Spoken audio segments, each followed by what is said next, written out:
Welcome to Broadview United, here at the Arbutus site. On this, the second Sunday of Lent, and the last Sunday of February in the year 2021.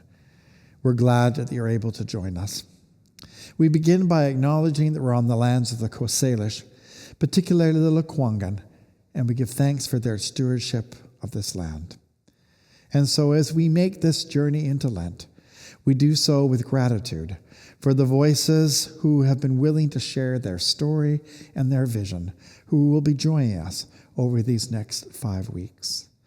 And so as we begin, we do so prayerfully and praying that the light of Christ is among us.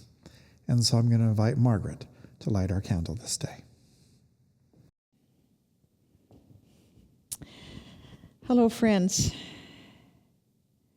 As we light this candle, I invite you to take a breath, to breathe deeply of God's Spirit and love, to remind yourself that each of you are beloved, to extend this light that will carry us through the season of Lent into your own heart, into your own spirit, into some of the things that are weighing you down perhaps, or allow this light to breathe you out with encouragement and hope for this journey.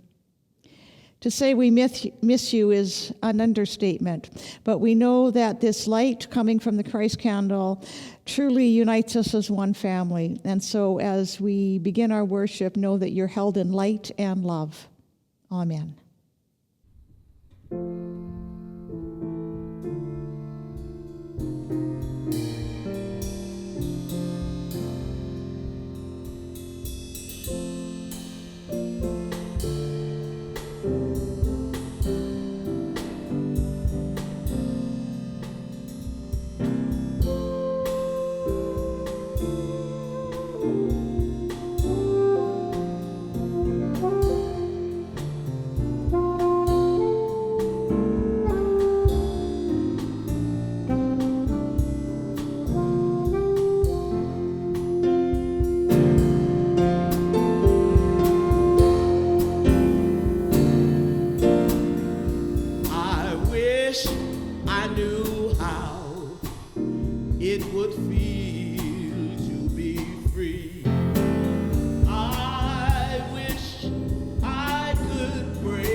Friends, just before we go into our time of prayer, I wanted to make an announcement so that you could just put it on your calendars.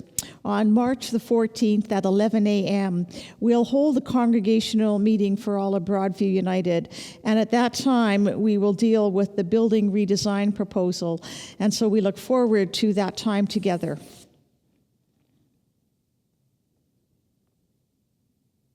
Please pray with me.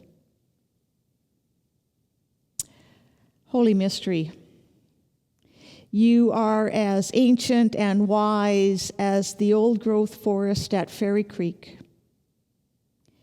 You are as spectacular as a double rainbow that demands we give thanks for the diversity of life and all of its wonder and awe. You are intricate and fully known in every species of life. You are known in every grain of sand, every volcanic rupture and seismic shift that demands we pay attention and wake up to this Lenten journey of 2021.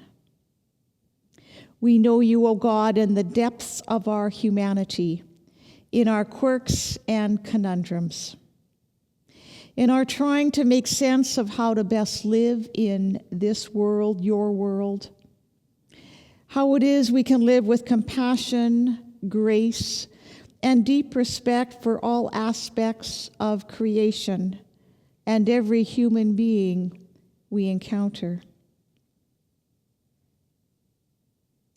Gracious God, to be human is both glorious and painful. To be fully human means to inhabit all that we are and all that we yet can be. And sometimes that's terrifying.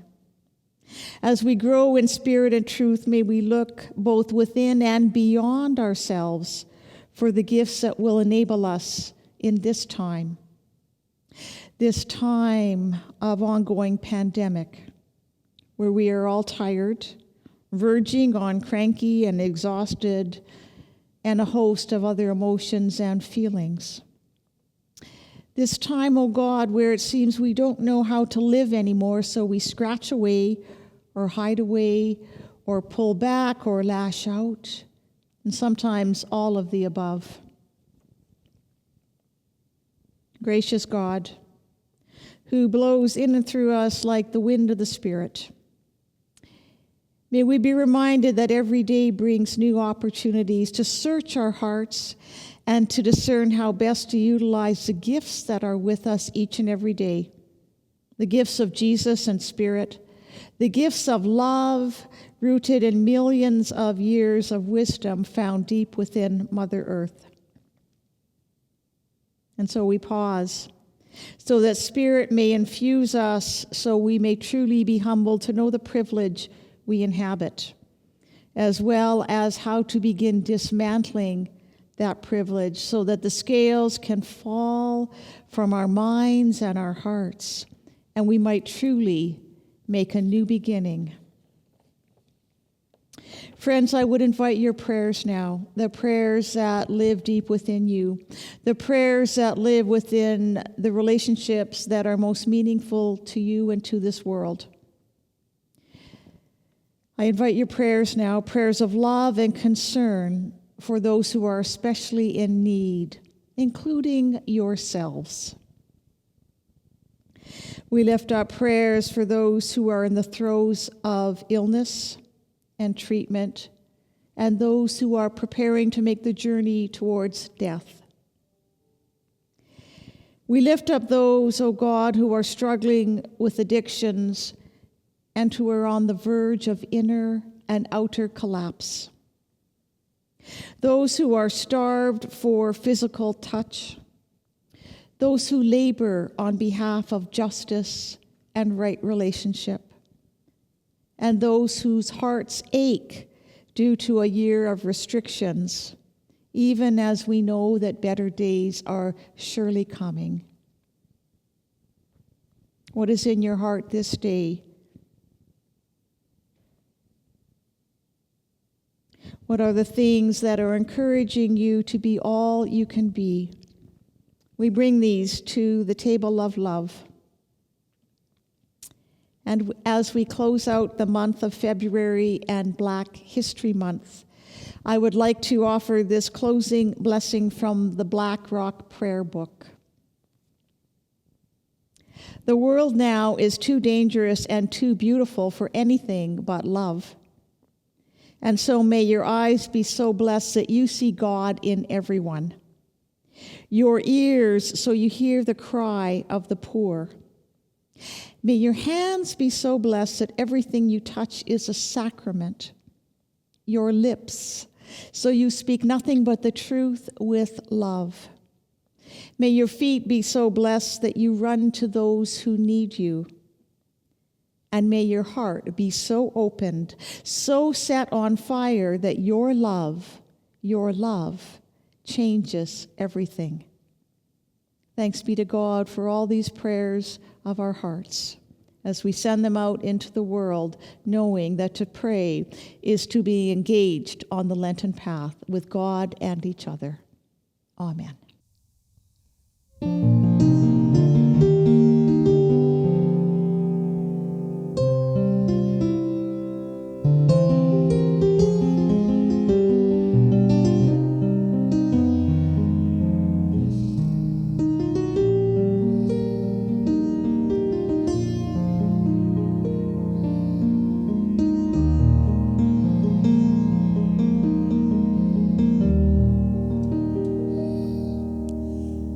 Lift every voice and sing till earth and heaven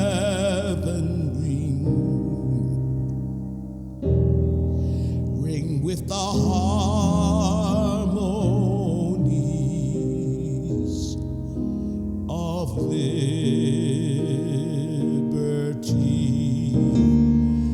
Let our rejoicing rise high as the listening skies. Let it resound loud as the rolling sea.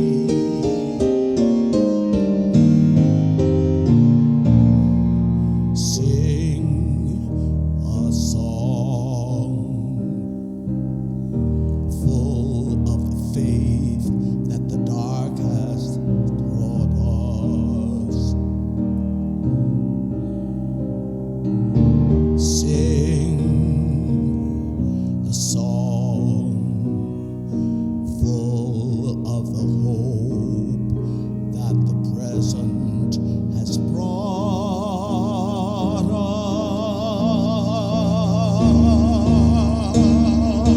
us. Facing the rising sun of our new day begun. Let us march on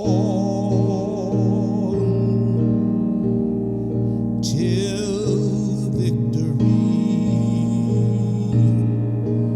is won.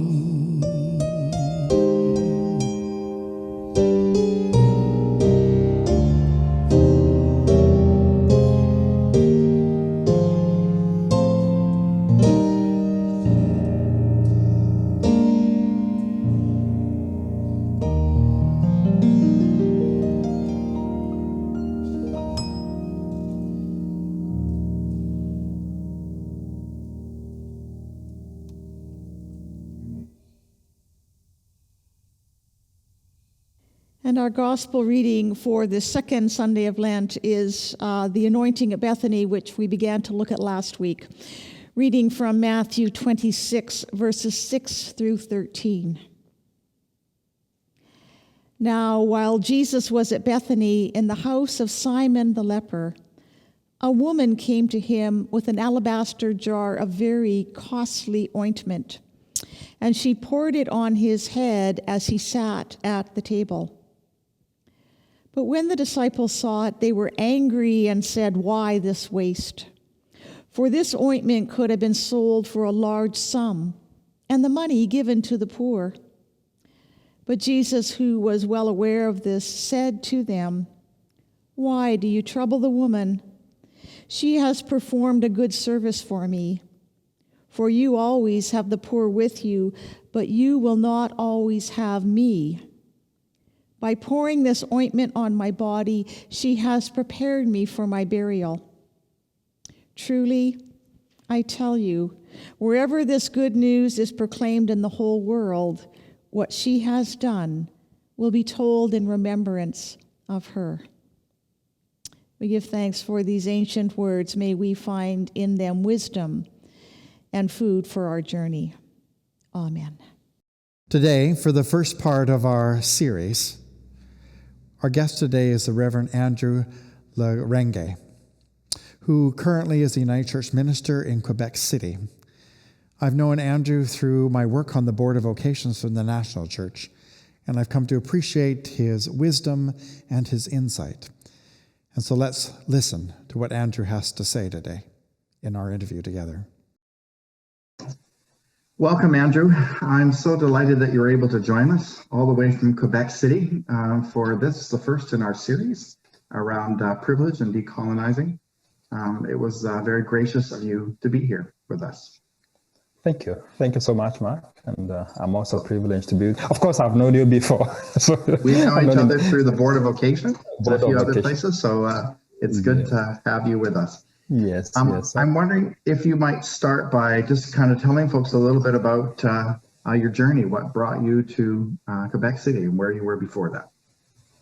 So my journey to Quebec City, how do I say? I was a minister in Vermilion, Alberta, which is now in Northern Spirit Regional Council of the United Church.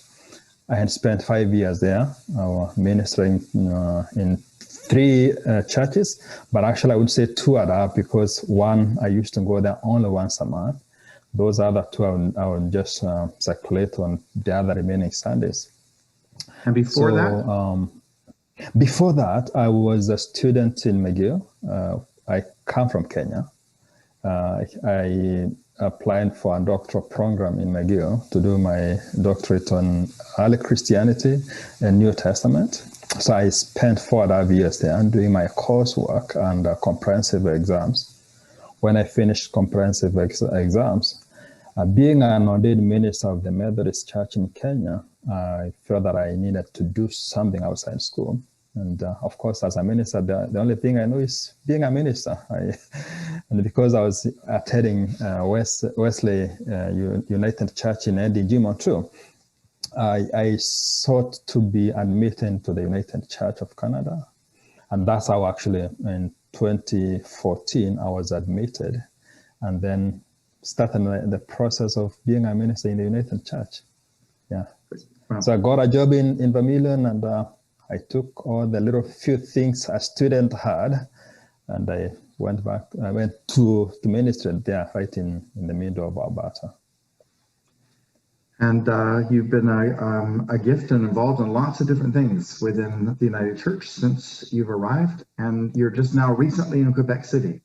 Yes, I am. So after spending 5 years in Alberta, I had not finished my doctoral program. So, and my wife, we had started a family. So many things were happening within a very short time. So I felt that it's time for me to go near McGill. So I started looking for churches around. I was actually looking for churches in the Ottawa area, which is like 1 hour drive to Montreal, 1 to 2 hour drive. Mm-hmm. But all the churches that I was interested in, of course, I did not go through the process that they did not pick me. And the church that actually was open was this the church that I am right now in Quebec City. And I reached out to them and they showed some interest. And that's how I landed here. Yeah. All right. Well, yes. It's a hard time to be starting something new in the middle of a pandemic. So you guys have your work cut out for you indeed. Yes, yes, it is. I'm wondering if you were talking about privilege, and I'm wondering if what experiences you've had of where other people's privilege has impacted you negatively. Well, that question actually coming from not from you really, but let me answer it as a person of color in this country. I've written a little article actually in the United Church of Canada blogs website there called Learning How to Be Black, or Learning to Be Black. And I know that's surprising for many people, because when you come to Canada with a skin like mine, you automatically fall into a category called black. So for me, coming from Kenya, that was something I had to learn. Just because I come from Kenya, everybody look like me. You're not categorized on the skin of the color of your skin. So here, just that coming in Canada itself and being labeled, that immediately changes your mindset. Yeah, and actually, going a little bit more, I'll take you back to my master's program that I did in New Jersey in 2005. So I left Kenya and I went to the US. And being different, actually, I remember it's in New Jersey that I was very aware of my skin. Before then, I never experienced the feeling of being in a skin. It's normal. So that categorization itself changes your thinking. But there is a bigger thing, actually. Privilege of other people that has impacted you negatively. Probably I would remove the one negative for a short while to make you see the picture. I want to specialize on the word you mentioned before, decolonization. Why decolonize? Because it's colonization. So the fact that I'm here speaking to you in English in a different country shows that something happened. Somebody had a privilege that in a way, whether it's negative or positive, started for me a different trajectory in my life, long before actually I was born. So colonization happened in Africa, and that's why I am here today, speaking to you in English and not in my mother tongue. Right. How you want to say that's positive or negative, I don't know. But I would have preferred probably to be speaking my language if we're in a more exchanging world. Right. Where we exchange everything. But for me, even though I speak English, I love it and I love the language and I personally love languages, I know I did not start on a level playing ground to speak it.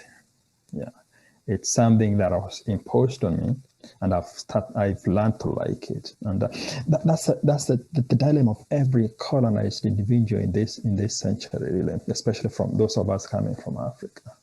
So that's the whole thing, the whole idea of migration and being here, trying even the education itself that I've been looking for. It's not an African type of education. Mm-hmm. So is that positive or negative? I'll probably not try to answer that question, but it's something that pushes us. Yeah, it's a piece of the dynamic. It's a piece of not understood, right? Of the dynamic. Yeah. So yes, but going to specific realities in Canada, though, I would mention many things. For example, my wife not being able to get a job since she came in this country, even though she has Bachelor of Economics and Sociology, she could not get a job. And even now she can't get a job. Now we moved in a different city. She has to learn a new language, French, hoping that will help her. By the way, while we'll be looking for a job, she would apply. I remember she was working in a bank in Kenya. So she said, I can look for another banking job in a smaller town. And every time we apply, she will not get any reply. And then we meet a new employee, a white woman from high school. just like these young girls, like, how come? What happened? Yeah. So those are I will not say whether it's the color or anything, but there's something that will not name. And usually in the racial dynamics is that silent guessing that a person like me will be left guessing for years, for 1 year, 2 year, 3 year, 4 year, 5 years, keep on going, hoping that it will change, but it will not change. So yes, I think that's something that I would name as something that somebody else with a privilege has over me or over my family, for example. I think those are really good examples. And I think one of the things that's most interesting about that is the way in which you're left wondering. Like it's like nobody's really honest about what's happening. That's part of that subtlety of racism and colonization and all those pieces. There's a subtlety around the prejudice and the privilege. And the person who got the job is totally unaware. They don't know. They don't know if there is anything that happened. They're actually innocent. I because I would see them. They serve them. I know I'm a customer to a number of. I had accounting for the church in a different bank. I had my own account in a different car. I had friends. So it's a community that we almost know. You know somebody. But those who are applying, they're innocent people. But the system has a way of washing it under the bridge. Of not acknowledging it. Yes. So what else would you like white folks to know about what your experience of being Black is here in Canada?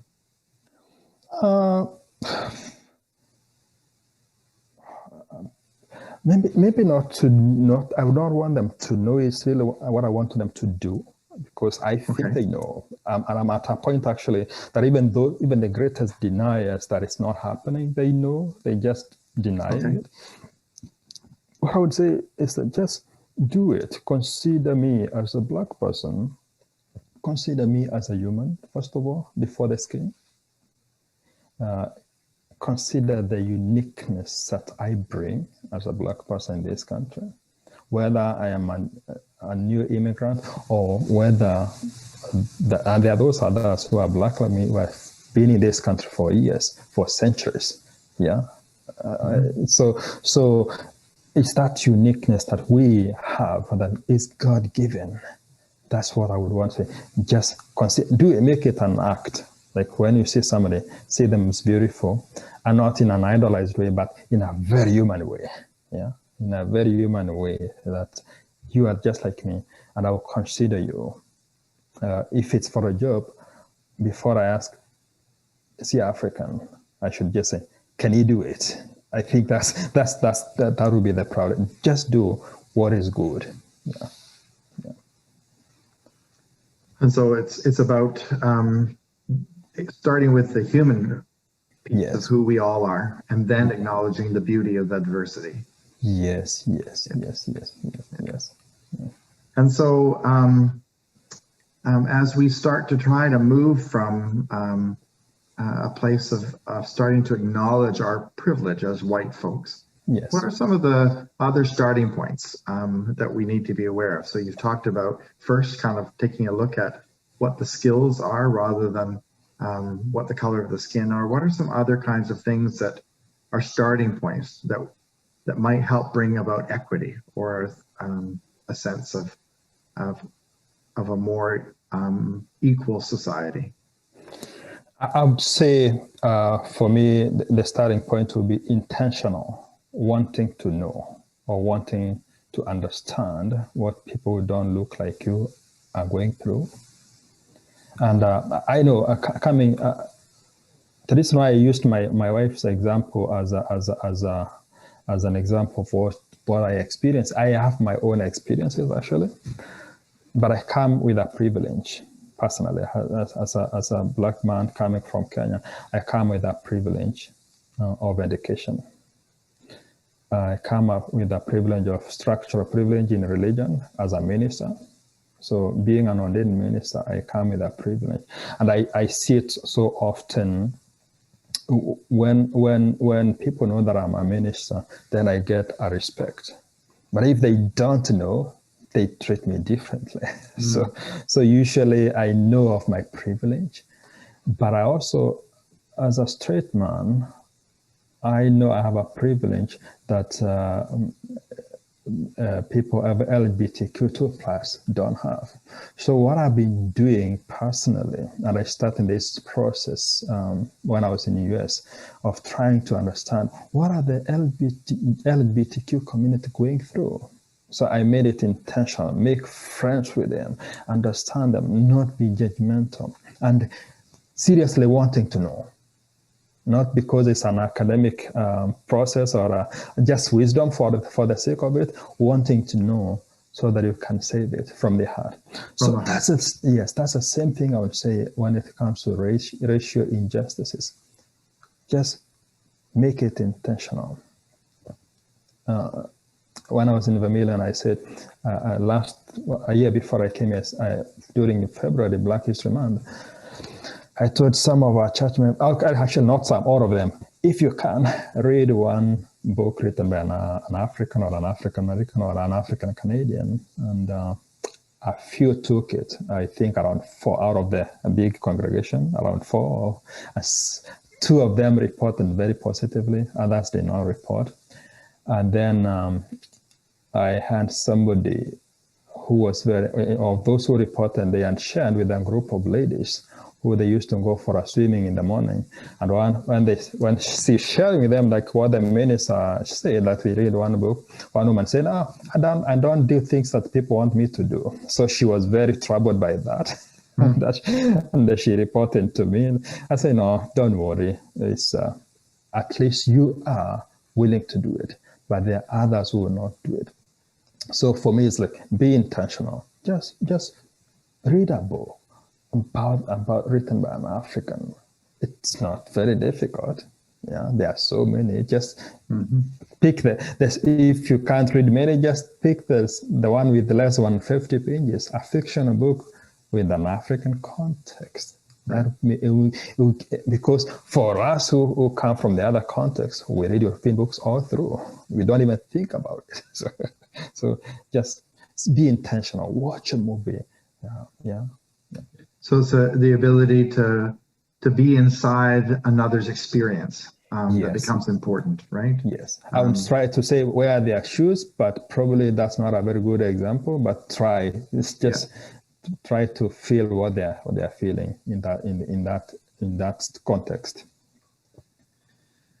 And so, if you had the ability to kind of help shape Canadian society and where we're going, and you had a vision of what that wholeness and inclusivity might look like, if we were to kind of get to that place, what would that be? A vision of wholeness and inclusivity for me, we mentioned it actually, we've been peppering out all over in this discussion, is I would use two examples. Common here, the coat of many colors. Okay. Yeah, so when you make a coat of many colors, you appreciate every single color in that coat, or the rainbow. Those two examples I used. Yeah. A rainbow is appreciated because every color brings its beauty. That's right. And without the contrast, the beauty is not there. It's not there. It's not there. So for me, that's the whole inclusive community that I would want to see in Canada. And I'm very aware about it. Unlike me, who has a privilege of, if I want to go to Kenya and I fit very easily, my son, who has been born here, may not have that privilege actually. So I see him growing in Canada. He may want to go to Kenya, but I know it will not be like me, where he can go in and interact with the relatives very easily. So I see him as a Canadian, and I see his environment as Canadian. So I want him to be a beautiful color of the rainbow of what is called Canada. Yeah, right. I want him to be in that big, beautiful, big coat of many colors, and appreciate him for what he brings. Yeah. And do you think you'll nurture him in the language in which you also grew up? Yes, I'm trying. It's because of how do I say it? When you're in a context where you are the minority, everything is very, very forceful. Language is one of them, that you cannot, how would I say it? He picks English naturally because it's spoken where it's in TV, it's in every cartoon, it's in anything, you know. So he will pick it. And so it's an uphill task, but we're trying it.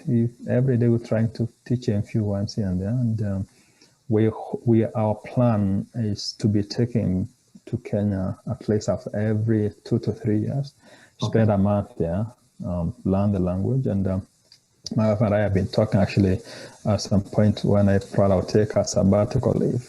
We're taking for our term in a local school so that you can hear what the other children are talking. So Wow. that and again, I know that's from a privilege because an African from Caribbean or an African whose ancestors came to this country many years ago don't have that privilege. Right. So I know I'm really, again, speaking from a point of, I have an alternative. My friends who are born here don't have that alternative. Those whose ancestors were brought on the ships, they don't have that privilege. Right. Yes. Yeah. So you're very aware of lots of different kinds of ways in which privilege plays a role. Yes. I think that we have learned lots from you, and there is lots more for us to learn. But I want to thank you, Andrew, for being with us. Yes. Is there anything I didn't ask or that you'd like to kind of conclude our time with, and you had a message for folks you'd like to say? There's a lot we can talk, but I think what we talked today is enough for our start. The only thing probably I would say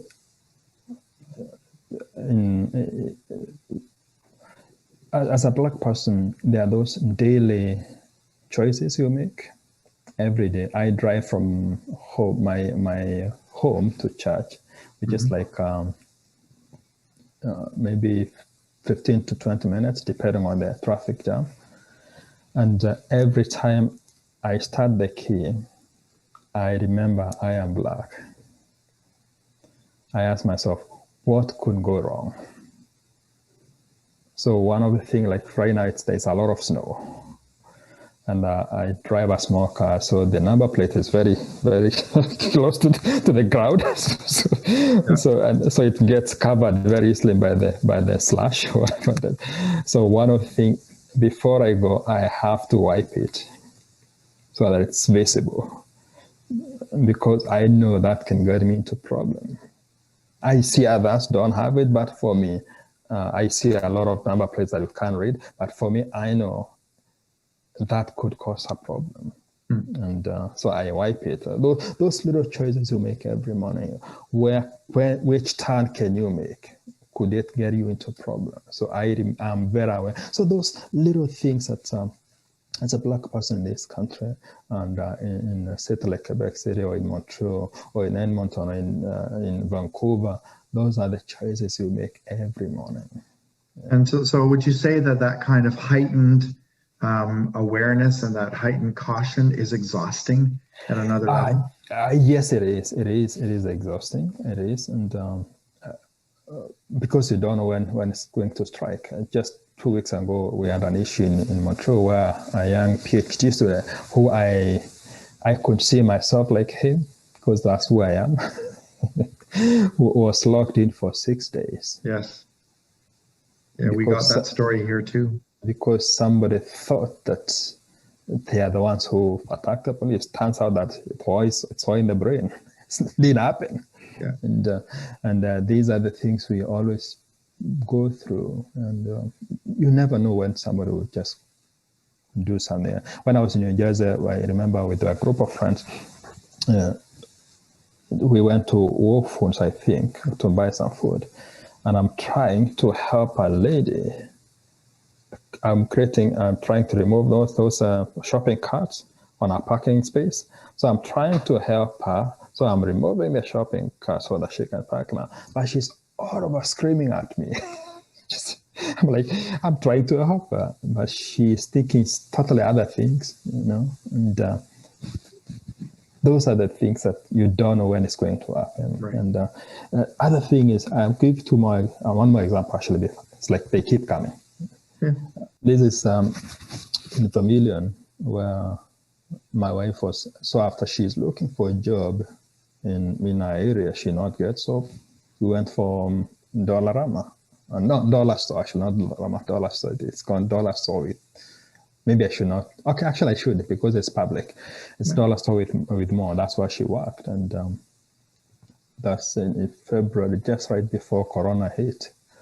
And so one morning she's working, and this guy comes from nowhere. He's drunk in the morning. She and another lady, the lady's white, were working, and this guy just comes in and attacks her. He starts in howling insults on her, very racial insults, really, calling her all types of racial slurs you can think of. And then he's even telling the other lady to hit her. Yeah, that's white privilege. And then the other lady said no. So finally, they call the police, and this guy picks something on the shelf and throw it to her. So then she calls me. She's crying, really. And like, what's happened? I said, there's this guy who just came and attacked me, and they have called the police. The police came, took the guy, but they did not go in to ask her what was happening. That was just normal. So I tell her, I'm coming for you right now. So our son was in daycare, so I went to pick her. I said, did the police say anything? They said no, nobody even came in to check. Good thing they had the camera. So I went, looked at it, and I couldn't see what was happening there.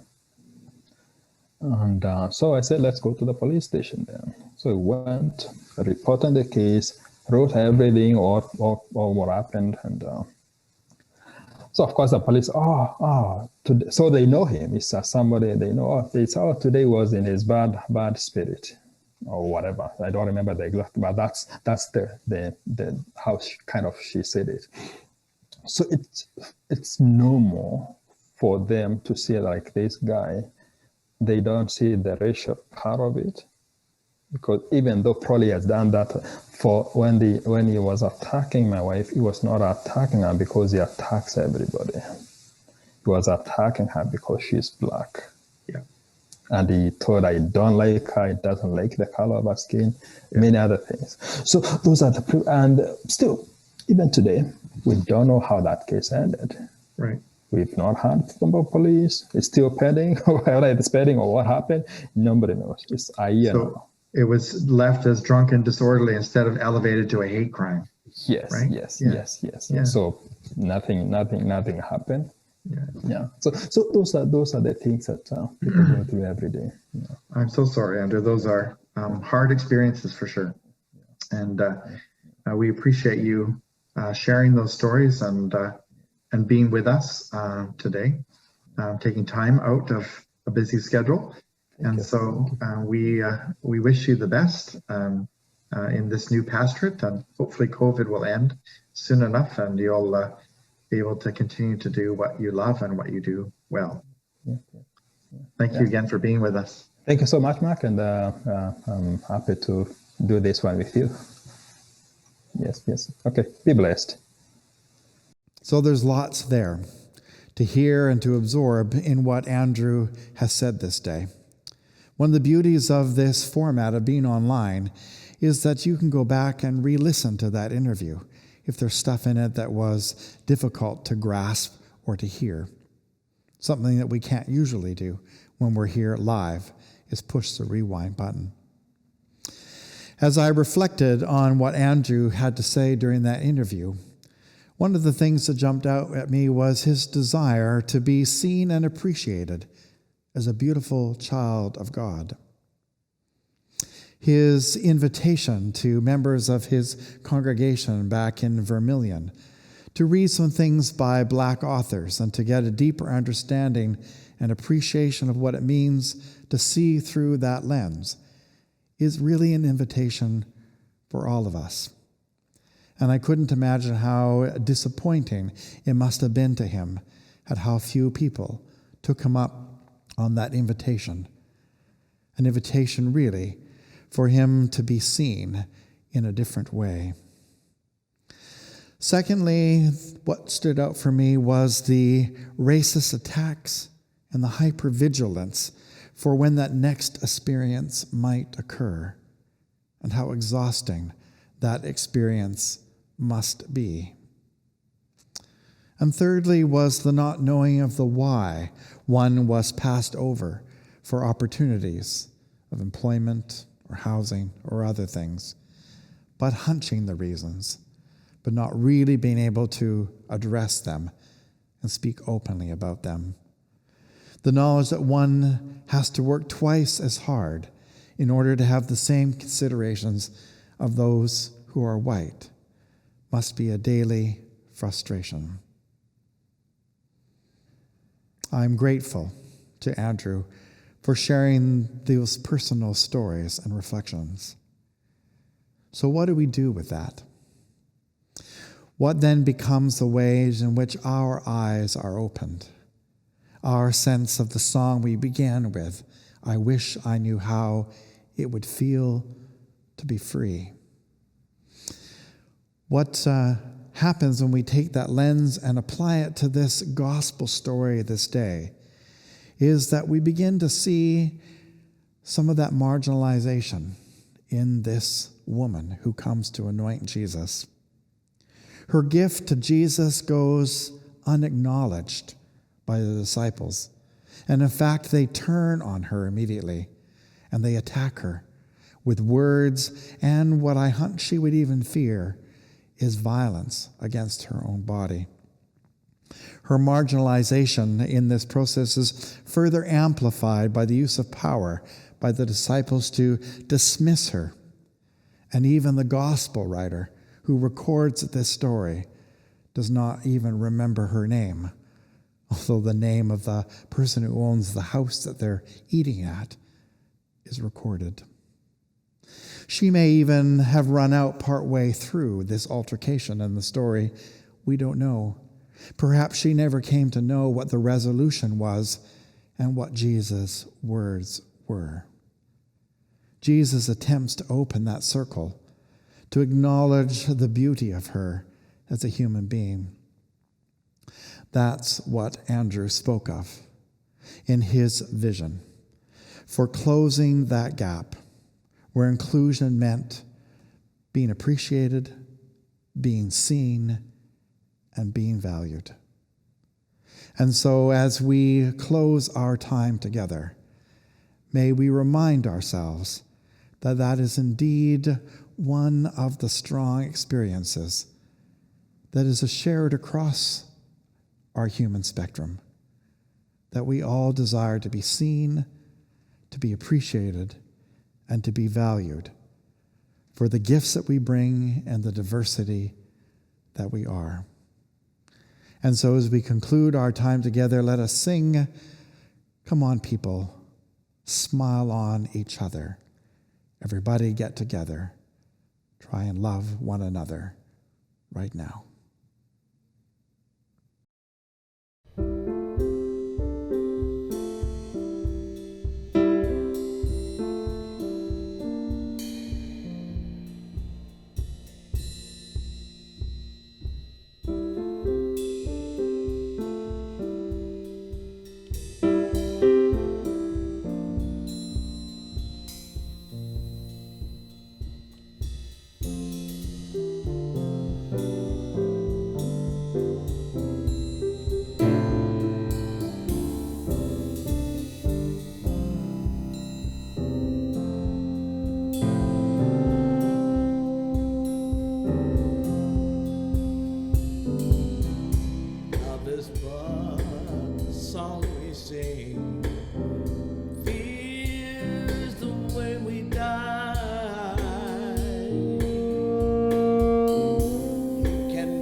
to love one another right now.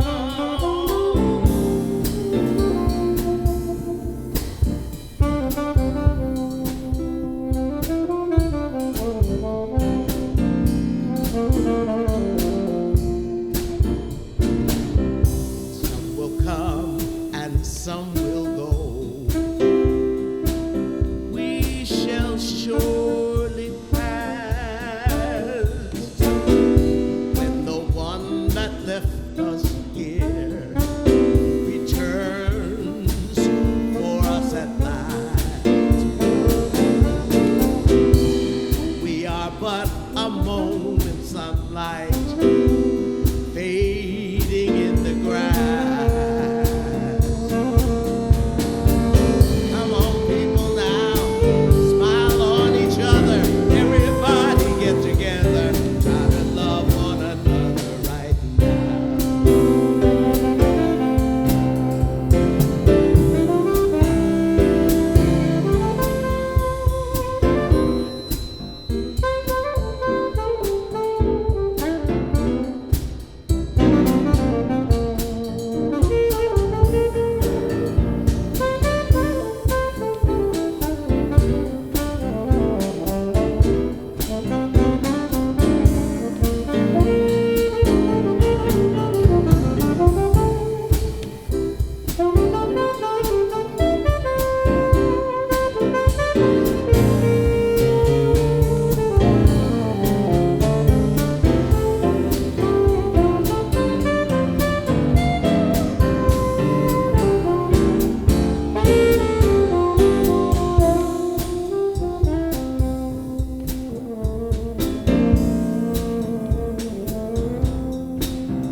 If you hear the song I'm singing, you must understand. You hold the key to love and fear right in your trembling hand. Just one key unlocks them both. It's there at your command. Come on, people, smile on each other.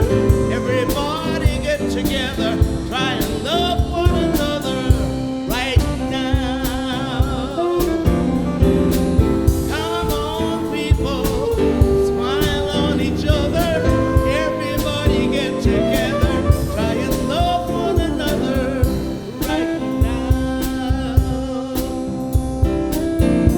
Right now.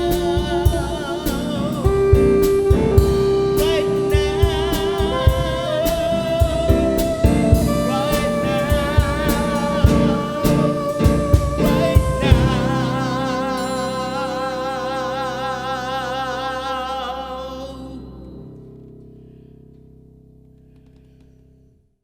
And so, as we conclude our service this day, I offer these words of a benediction offered at a recent conference in celebration of Martin Luther King Day. Be who you are called to be in all the ways that you can. Seek justice, resist evil, stand strong against death and all death's works and wiles. Add your voice, move your feet, extend your hands. Hold on to the long arc of history like your lives depend on it, and pull with as little or as much strength as you have, so that together we might help it continue to bend in the direction of justice and of peace, of hope and of promise, for you and for me, for us and for them, for all of the children of God. Go now in peace. Amen.